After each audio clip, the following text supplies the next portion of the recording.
Whatever ball comes at him, he somehow manages to get out of pressure and never loses the ball. You can literally give him the ball in the worst scenario, surrounded by 3 defenders, back to goal, and he still gets out of it. Or at least he gains a foul in a good position with intelligence. Well, this is something you must learn, because every coach, every scout, and even your teammates, they love that guy who never loses the ball. They trust him more, which means he gets more passes. So be ready, because if you're the player who panics when pressure comes, if you're the one who gives the ball away cheaply, if you freeze when a defender gets close, this video might be the most important thing you watch this year. Let me ask you something. How many times have you received the ball, felt that defender breathing down your neck, and just panic? You either rush a pass to nowhere, lose control completely, or just boot it upfield hoping for the best. I get it. We all have been there. But here's what most people don't understand about ball retention. It's not just about technique. There's a psychological element that runs so deep, most players never even realize it exists. Think about it. Why do some players look so calm when the pressure comes? Why does someone like Moussa Dembélé look like he was playing a different sport when defenders, experienced defenders, look foolish when they try to press him? It's because they've mastered something most players spend their entire careers ignoring. They've learned to slow down time. Now, before you think I'm getting crazy, let me explain what I really mean, because this is backed by science. There was a study done on elite footballers, and what they found was fascinating. When these players were put under pressure situations with the ball, their brain activity looked completely different from amateur players. While amateur players showed massive spikes in brain activity, overthinking, panicking, trying to process too much information, the elite players' brains looked almost quiet. I am talking about players like Neymar and Messi. Their prefrontal cortex, the part of your brain responsible for conscious thinking, was barely active. Instead, their motor cortex, the parts responsible for automatic movement, were doing all the work. They weren't thinking their way out of pressure, they were feeling their way out. This is what I call the retention mindset, and it's something you can develop, but not in the way most people teach it. Most coaches will tell you the basics: keep your head up, scan before you receive, use your body to shield. And yeah, these things matter, but they're just the surface level. The real secret lies deeper. It's about training your nervous system to stay calm when chaos erupts around you. It's about developing such a deep connection with the ball that you don't need to look at it to know where it is. It's about understanding space and pressure, not just with your eyes, but with your entire body. How did he develop this? By playing hundreds of hours of football as a kid in spaces barely bigger than your living room. By learning to feel the game. We're so obsessed with drills and structure that we forget football is a game of feeling. When you're in a tight space with pressure coming from all sides, you don't have time to think. You need your body to know what to do automatically. This is something you heard a lot of times in my videos if you have been following me for a long time.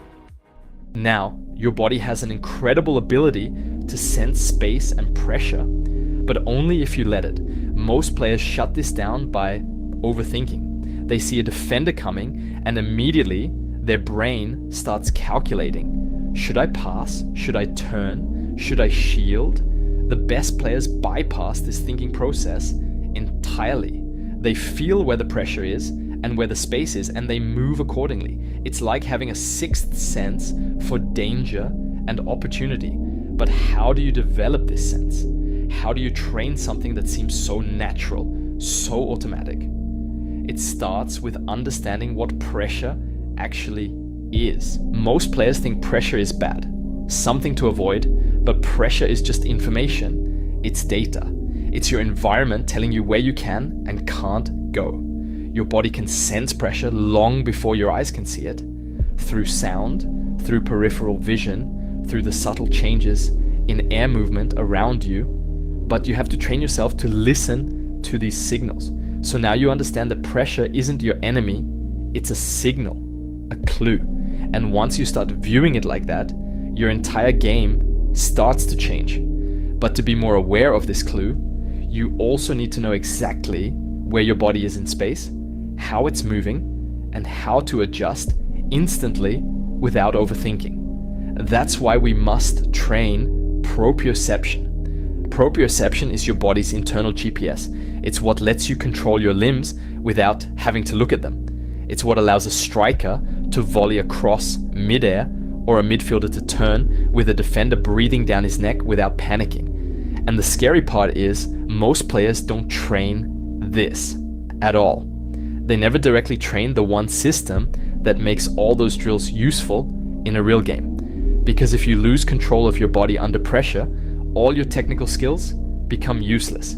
So let me explain what science already knows about this. There are 4 types of proprioception. 1, the sense of position, where each part of your body is in space. 2, the sense of movement, how fast and in what direction your body parts are moving. 3, the sense of force, how much tension your muscles are producing. 4, the sense of heaviness, your ability to judge the weight of an object, like the ball, as you interact with it. These aren't conscious skills.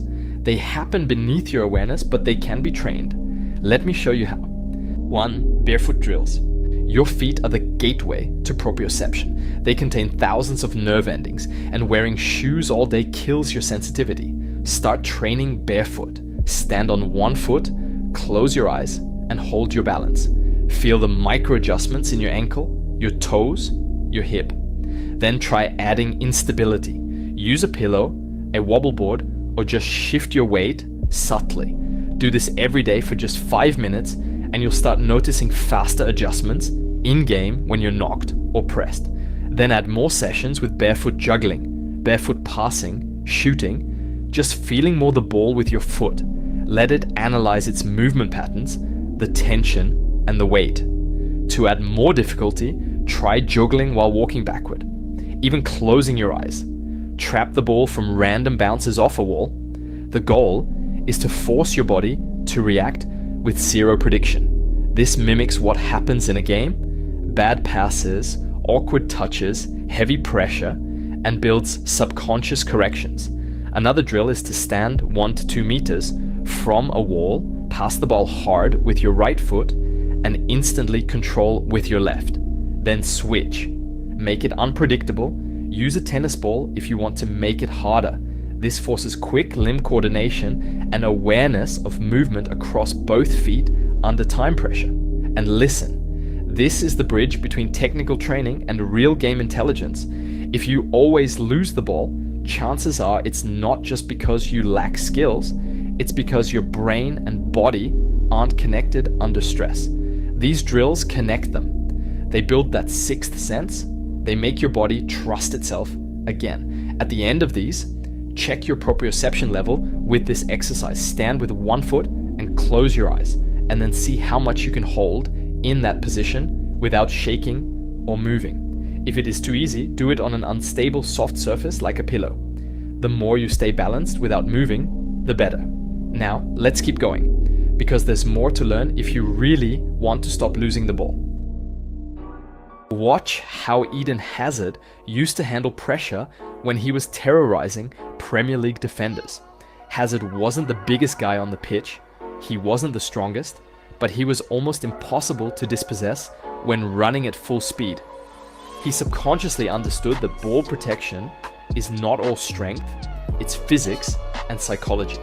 When Hazard felt a defender closing in while he was sprinting down the wing, he'd do something brilliant. He'd place his leg and body between the defender and the ball, creating what I call a scissors trap. The defender suddenly faced a lose-lose situation.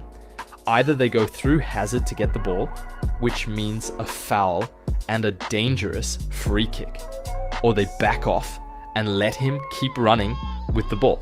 It's a mental game as much as it is a physical one, but this only works if you understand the biomechanics of effective shielding. First, you need to drop your body height closer to the ground. Think about this analogy. A pole stays upright very differently from a pyramid. A pyramid, with its wide base, is much harder to knock over than a tall, straight object. That's exactly what you're doing by lowering your center of gravity.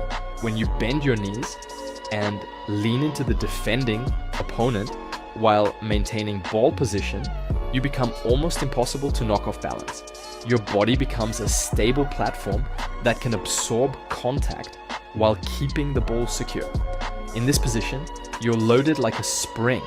You can explode in any direction the moment an opportunity appears. This is the difference between passive shielding and active protection. Passive shielding is just trying to keep the ball away from the defender. Active protection is using your body position to control the defender's options while keeping yourself ready to attack. Now, what force should you apply against your opponent?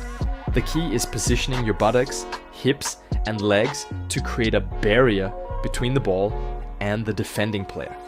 Use your arms subtly for balance, not to push to the point of fouling, but to match any pressure the defender is applying. Ronaldinho was a master at this.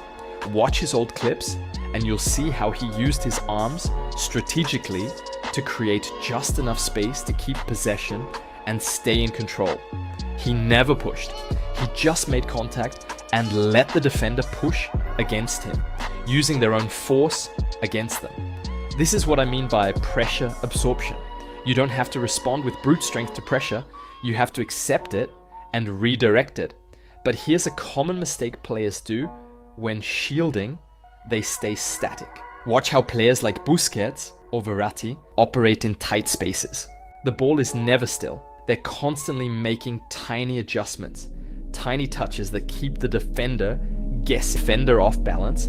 It creates new angles for passes or escapes, and it prevents the defender from timing their tackle because they never know exactly. Start slow. Dribble in place or in a small area while forcing yourself to keep your head up. It'll feel uncomfortable at first.